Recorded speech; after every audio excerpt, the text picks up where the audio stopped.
The breaking point. Admiral Kira Petel stood at the viewport of the ESS Indomitable, her weathered face illuminated by the distant stars. 20 years of service in Earth's defense fleet hadn't prepared her for this moment.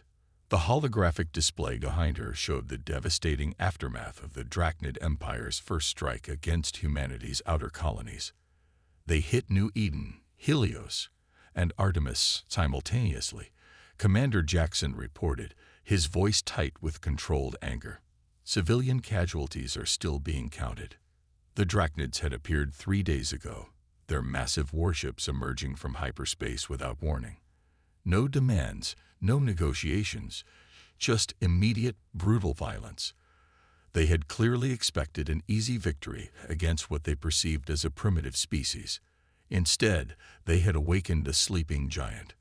Status of the Colonial Defense Forces, Patil asked, though she already knew the answer. The colonies had been designated as civilian outposts, protected only by basic security forces. New Eden and Helios fell within hours, Jackson replied. But Artemis fought back. Lieutenant Commander Zhao improvised a defense using mining vessels and construction equipment. They managed to destroy 3 Drachnid cruisers before being overwhelmed. Patil's lips curved into a grim smile. Trust humans to turn industrial equipment into weapons of war. The Drachnids had no idea what they'd started. The emergency meeting of Earth's Defense Council had lasted less than an hour. For perhaps the first time in human political history, there was complete unanimity. The Drachnids had crossed a line from which there was no return. Send the message to all fleet commanders, Patil ordered. Initiative Prometheus is now active. For decades, humanity had been preparing for this moment. Every piece of alien technology that managed to salvage or study, every theoretical breakthrough in physics, every advancement in neural interfaces and artificial intelligence, all of it had been leading to this. The Drachnids thought they were dealing with a primitive species that had barely mastered interstellar travel. They were about to learn how wrong they were. All ships reporting ready, Admiral, Jackson announced. The Drachnids are maintaining position in the Arcturus sector. Their commander is broadcasting demands for our unconditional surrender. Are they now? Patil's dark eyes gleamed. Send our response. Across the fleet, humanity's new weapons were coming online. Quantum-enhanced battle computers that could predict enemy movements seconds before they happened. Gravitic missiles that could alter their own mass mid-flight to penetrate enemy shields. Neural interface systems that let pilots control their ships as naturally as their own bodies. The Drachnid Empire had made a fundamental mistake. They had judged humanity by their technology level, not by their potential. They had looked at Earth's relatively primitive ships and assumed they were dealing with a primitive species. They hadn't bothered to ask why a species with primitive technology had spread so far so fast. They hadn't wondered why Earth's ships, despite their apparent technological inferiority, could operate more efficiently than any other known species. They hadn't questioned why human colonies, despite their youth, were already becoming important trading hubs. Most importantly, they hadn't realized that humans had spent generations preparing for this exact scenario. Fleet is in position, Jackson reported. All ships report weapons hot. Waiting for your command, Admiral. Patil took one last look at the tactical display. The Drachnid fleet hung in space like a swarm of predatory insects, their organic-looking ships arranged in traditional attack formations. They were about to learn that traditional tactics meant nothing against human ingenuity. Send to all ships, she commanded. The Drachnids wanted to see what humanity is capable of. Let's show them. The first battle of humanity's counteroffensive was about to begin. And with it, the galaxy would learn why you should never, ever underestimate human determination. As the fleet moved into attack position, Patil remembered an old quote from Earth's history. We sleep soundly in our beds because rough men stand ready in the night to visit violence on those who would harm us. The Drachnids had harmed humanity's people. Now they would learn just how rough humanity could be. All ships. Patil's voice rang across the fleet communication channels. Execute Operation Thunderbolt. Show them what happens when you wake the sleeping giant. The battle that followed would be remembered for centuries as the moment everything changed. The day when humanity stopped playing by anyone else's rules and showed the galaxy what they were truly capable of. The war for humanity's survival had begun, and nothing in the galaxy would ever be the same. Operation Starbreaker. The Drachnid commander Vexthor watched in disbelief as his tactical display erupted with warnings. The human fleet wasn't advancing in any recognizable formation. Instead, their ships moved like a swarm of insects, each vessel seeming to operate independently yet somehow maintaining perfect coordination. Impossible, he hissed through his respiratory slits. Their ships are violating basic laws of combat dynamics. No organic pilot could maintain those trajectories. His second-in-command, Krell, manipulated the sensor controls with his primary tentacles. They're using some form of neural interface technology. The humans aren't flying their ships. They're wearing them like extensions of their bodies. The human fleet's first strike came not from their weapons, but from their defensive systems. They deliberately overloaded their shield generators, creating cascading waves of electromagnetic energy that played havoc with Drachnid sensors. In the confusion that followed, individual human ships darted through gaps in the Drachnid formation that shouldn't have existed. Multiple hull breaches reported across the fleet, Krell announced, his voice tinged with fear. They're using some kind of adaptive weaponry. The projectiles are changing their properties mid-flight. Aboard the ESS Indomitable, Admiral Patel watched the battle unfold with grim satisfaction. Operation Starbreaker was exceeding even her expectations. The Prometheus Initiative's technological innovations were proving their worth, but it was human creativity that was truly winning the day. Team Epsilon reports successful deployment of the quantum mines, Commander Jackson reported. The Drachnids still haven't realized we seeded their retreat vectors during our initial scattered approach. Patel nodded. The quantum mines were perhaps humanity's most elegant weapon. Dormant until they detected a ship attempting to enter hyperspace, at which point they would activate and create localized space-time distortions. Any Drachnid ship attempting to flee would find itself trapped in normal space. The battle continued to unfold like a deadly dance. Human ships moved in ways that defied traditional space combat doctrine, their neural-linked pilots pushing the boundaries of what was thought possible. Each vessel operated independently, yet all were connected through a quantum-entangled communication network that allowed for instant coordination. They're attempting to regroup around their flagship, Jackson observed. Standard Drachnid defensive formation. Perfect, Patel replied. Execute Phase 2. Across the battlefield, human ships suddenly shut down all non-essential systems. In the darkness of space, they became nearly invisible. The Drachnids, their sensors still struggling to compensate from the shield overload, lost track of multiple human vessels. Then the true purpose of humanity's scattered attack pattern became clear. The seemingly random movements had actually positioned their ships in a three-dimensional web around the Drachnid fleet. As the alien vessels clustered together for protection, they were unknowingly moving into an elaborate trap. Now, Patel commanded. Every human ship activated their gravitic projectors simultaneously. The overlapping fields created a massive gravitational lens, focusing and amplifying the effect. The space around the Drachnid fleet began to distort. By the first egg, Vexthor breathed as he watched his mighty fleet being compressed into an ever-shrinking sphere of space. They've weaponized gravity itself. The Drachnid commander had only moments to make a decision. His fleet was trapped, unable to escape through hyperspace, being crushed by artificial gravitational forces. With bitter fury, he gave the order no Drachnid commander had issued in 10,000 years. All ships, surrender. The battle was over, but its implications were just beginning to ripple across the galaxy. Humanity had not just defeated a Drachnid battle fleet, they had revolutionized the very nature of space combat. As Patel accepted the Drachnid surrender, she knew this was only the beginning. The Drachnid Empire would not take this humiliation lightly. They would return with a larger force, better prepared for humanity's innovations. But humanity would be ready. Already, scientists and engineers were analyzing the battle data, developing new technologies and tactics.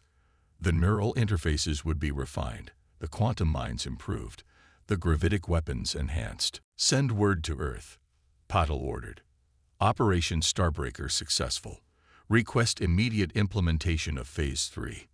The message went out, carried by quantum-entangled communicators that not even the drachnids could intercept. Across human space, production facilities that had been lying dormant sprang to life. The weapons and ships they would produce would make today's innovations look primitive by comparison. The galaxy was about to learn that humanity's greatest strength wasn't their technology or their tactics. It was their constant drive to improve, to innovate, to push beyond what was thought possible. The war had only just begun, and humanity was just getting started. The turning of tides. The Grand Archon of the Drachnid Empire slammed his ceremonial staff against the obsidian floor, sending reverberations through the massive war chamber.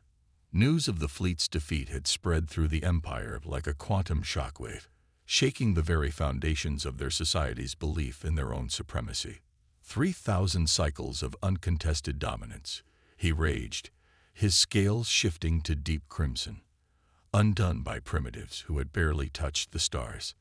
Intelligence officer Marika Wong watched the feed of the Drachnid War Council from her stealth vessel deep in enemy territory. The quantum infiltration probes were working perfectly, another human innovation that the Drachnids had never considered possible. To them, quantum entanglement was a communication tool. Humans had turned it into a window into their enemy's most secret chambers. Send the data to Admiral Patel, she whispered to her AI companion, ARI. They're mobilizing their reserve fleets. The Drachnid response was exactly what humanity had predicted. Their empire had grown powerful through overwhelming force and rigid adherence to traditional military doctrine. When faced with defeat, their solution was simple: apply even more force. Aboard the newly commissioned EFS Prometheus, Admiral Patel reviewed the intelligence with her senior staff. The holographic display showed the movement of massive Drachnid fleets, thousands of ships gathered from across their empire. They're stripping their core worlds of defenses, Strategic Officer Raj Singh noted, committing everything to this counterattack. Predictable, Patel replied. They still think this is about fleet strength. They haven't realized that we've changed the fundamental rules of warfare. The human response to the impending Drachnid assault demonstrated why they had become such a nightmare for their enemies. Instead of consolidating their forces for a decisive battle, they scattered them. Small task forces struck at Drachnid supply lines with hit-and-run attacks. Stealth ships seeded critical hyperspace routes with next-generation quantum mines. Eye-controlled drone swarms infiltrated Drachnid navigation networks, subtly altering coordinates by fractions of degrees. But humanity's most devastating weapon wasn't their technology. It was their ability to adapt and innovate in real time. Every engagement with the Drachnids provided new data, new insights, new opportunities for improvement. The Drachnids have begun their main advance, Jackson reported. 5 primary battle groups, each larger than the fleet we faced at Arcturus. Patel smiled. The Drachnids were following their traditional doctrine perfectly. Execute Operation Hydra. Across human space, seemingly vulnerable colonies suddenly revealed their true nature. Civilian habitats transformed into heavily armed fortresses. Mining operations turned out to be weapon laboratories. Trading posts became military strongpoints. The Drachnid advance hit not a scattered collection of poorly defended worlds, but an interlocking network of fortified positions. Each human world was designed to support the others, creating killing zones that forced the mighty Drachnid fleets to fight on humanity's terms. Multiple Drachnid battle groups reporting heavy losses, Jackson announced. They're trying to adapt to our tactics, but they can't, Patel finished. Because we're not using tactics, we're using strategies that evolve in real time. The neural interfaces that linked human pilots to their ships have been upgraded to share tactical data across entire battle groups. Every success, every failure, Every new observation was instantly analyzed and shared. The entire human fleet was learning and adapting as a single organism. In the Galactic War chamber, the Grand Archon watched in horror as battle group after battle group reported devastating losses. Their mighty empire, which had dominated the galaxy for millennia, was being systematically dismantled by a species they had dismissed as primitive. How? He demanded. How are they doing this? The answer, had he been able to understand it, was simple. The Drachnids had built their empire on the principle of overwhelming force. Humanity had built their defense on the principle of endless adaptation. As the battle raged across multiple star systems, other galactic civilizations watched with growing interest. The Drachnids had been the dominant military power for so long that many had forgotten there could be another way. Now humanity was showing them not just another way, but countless ways. Send word to Earth, Patel ordered as she watched the Drachnid fleets begin to fracture. Phase 3 is complete. Request authorization to begin Phase 4. The war was reaching its turning point, but humanity's innovations were far from over. The galaxy was about to witness the next stage of human military evolution, and nothing would ever be the same. Alliance of necessity. The Galactic Council chamber hadn't seen this much activity in centuries. Representatives from 24 spacefaring civilizations gathered in emergency session, their usual protocols and ceremonies forgotten in the face of unprecedented events. Ambassador Nilith of the Celestial Concordat, her crystalline form refracting light in patterns of concern, addressed the assembly. The balance of power that has maintained peace for millennia is collapsing.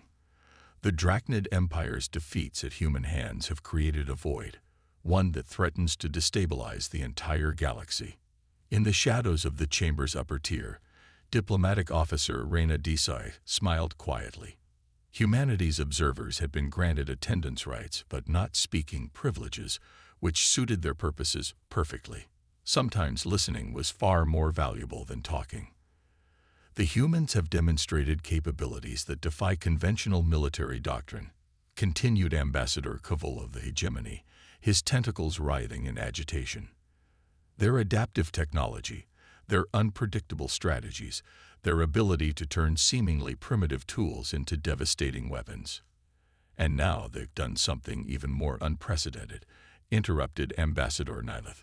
They've extended an offer of alliance to any civilization threatened by Drachnid expansion. The chamber erupted in overlapping conversations. For millennia, the galaxy's younger races had existed in the shadow of Drachnid military supremacy.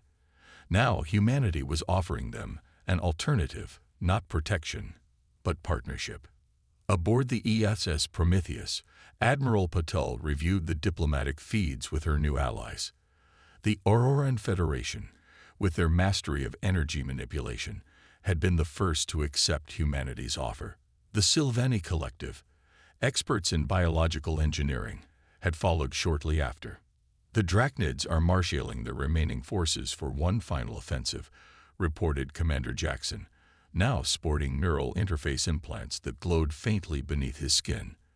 But they've lost nearly 40% of their fleet strength. And more importantly, added Ambassador Lyra of the Aurorans, her energy form shimming with approval, they've lost their aura of invincibility.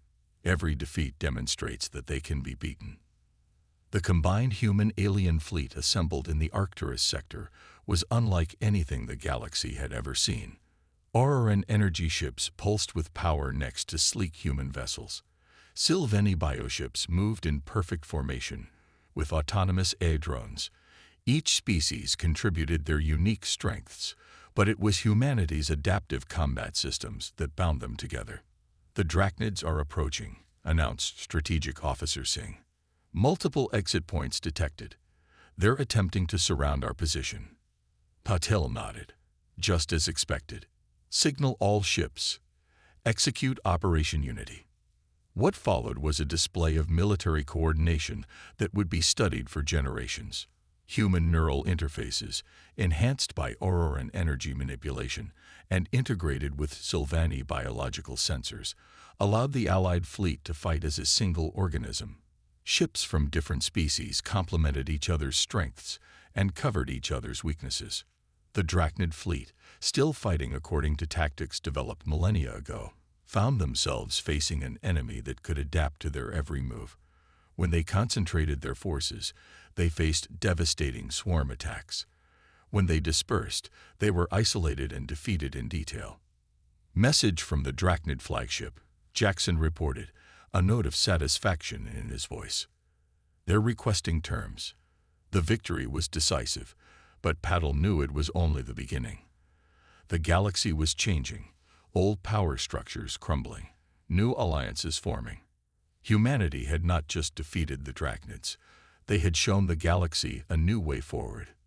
In the council chamber, Reyna Desai finally stepped forward to address the assembly. The age of single-species dominance is over, she declared. The future belongs to those willing to learn from each other, to adapt, to evolve. Humanity extends its hand in friendship to all who share this vision. The response was immediate and overwhelming. Species that had existed in isolation for millennia now sought partnership. The human model of continuous adaptation and innovation, combined with their willingness to share technology and knowledge, offered a new path forward. As Paddle watched the diplomatic feeds, she knew that the final phase of humanity's emergence onto the galactic stage was about to begin. The war had changed everything, not just through victory in battle, but through the demonstration that cooperation and adaptation were stronger than tradition and force. The galaxy would never be the same, and humanity would help guide it into a new era of unprecedented cooperation and advancement. Dawn of a new era. The signing ceremony took place on neutral ground, a newly constructed space station orbiting the galactic core. Representatives from over 50 spacefaring civilizations gathered to witness what many were calling the Dawn Accords. Even the Drachnid Empire, its military might broken but its civilization intact, had sent observers. Admiral Patel, now serving as humanity's primary representative, stood before the assembled delegates. The neural interface implants at her temples glowed softly, a reminder of how far humanity had come in such a short time. "We stand at a crossroads," she began, her voice carrying across the chamber. "The galaxy we knew, defined by isolation, competition, and the dominance of single powers, is over. The galaxy we build together will be stronger than any empire could ever be." In the decades since the war's end, humanity's influence had spread not through conquest, but through innovation and cooperation. The neural interface technology that had revolutionized space combat was now being used to facilitate unprecedented levels of communication and understanding between species. Commander Jackson, monitoring the ceremony from the EFSS Prometheus, watched as the first signatures appeared on the quantum-linked treaty documents.